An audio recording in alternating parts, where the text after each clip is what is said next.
இந்த மாதிரி தான் ஒரு இது பண்ண தெரியல. சிறப்பான சட்டங்கள் எதுவும் திமுகவில் இருந்து சிறப்பான திட்டங்கள், வெல்ஃபேர் திட்டங்கள் பயன்படுத்த எதுவுமே கிடையாது. சரி சரி சரி.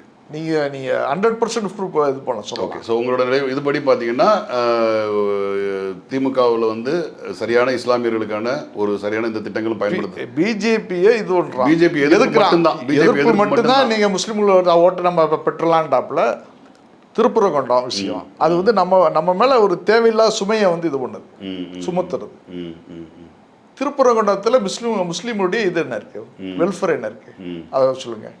அதில் வெல்ஃபேர் எதுவும் இல்லை. அதில் என்ன இருக்கு? ரெண்டாவது அந்த சட்டத்தை இது அந்த திருப்பரங்குன்றம் இஷ்யூவை திமுக தான் விட்டு ஓடுது. ஓகே. அது மலையில போய் இது பண்ணக்கூடாது. இப்போ நீங்க ஆடு மாடு விஜய் சொன்னது மாதிரி திமுக தான் இதை பெருசாக்குது. ஆடு மாடு வெட்டக்கூடாதுன்னு யார் சொல்றது? இந்து அறநிலைத்துறை இது ஜீவோ போடுறான், அதை ஜெயித்து தான் இதாகுது, பிரச்சனையாகுது. அப்படி பார்த்தா திருப்பரங்குன்றத்தில் அந்த மக்கள் அதை வந்து இது ஒத்துக்கிறவே இல்லை. இந்துக்களும் ஒத்துக்கல, முஸ்லீம்களும் ஒத்துக்கல. சரி. இல்லை, இப்போ நீங்கள் சட்ட ரீதியாக அவங்க திமுக சந்திச்சது வந்து எப்படி பார்க்குறீங்க? முஸ்லீம்களுடைய இந்த பேங்கை வந்து ஓட் பேங்க் எங்கேயும் வந்து இது ஒன்று செதறிடக்கூடாதுங்கிறதுக்காண்டி அதை ஒரு இது பண்ண ப்ரூவ் பண்ண, அவ்வளோதான், வேற ஒன்று சொல்லு. இல்லை தன்னுடைய ஆட்சியே போனாலும் பரவாயில்லன்னு சொல்லி ஒரு நீதிமன்ற தீர்ப்புக்கு எதிராக கூட வந்து ஆட்சி போறதுக்கு எத்தனை மாசம் சார்? இல்லை சமூக நல்லிணக்கம் தான் முக்கியம் அப்படின்னு சொல்லி ஒரு போல்டான எடுத்த ஒரு சமூக நல்லிணக்கம் எப்படி சொல்றீங்கன்னா அது சிறுபான்மையோட ஓட்டுக்காக, நலனுக்காக. அப்ப நீங்க எந்த நலன் திட்டங்கள் பண்ணாலும் நீங்க அதை தான் சொல்லுவீங்க. இல்ல, அது வந்து எனக்கு என்னுடைய வெல்ஃபேருக்கு என்ன சார் இருக்கு? சரி, அது பாதுகாப்பு, இஸ்லாமியர்களோட என்ன பாதுகாப்பு இருக்கு இல்லையா?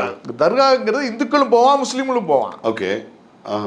நீங்க நல்ல கான்செப்ட் நீங்க அண்டர்ஸ்டாண்ட் பண்ணுங்க.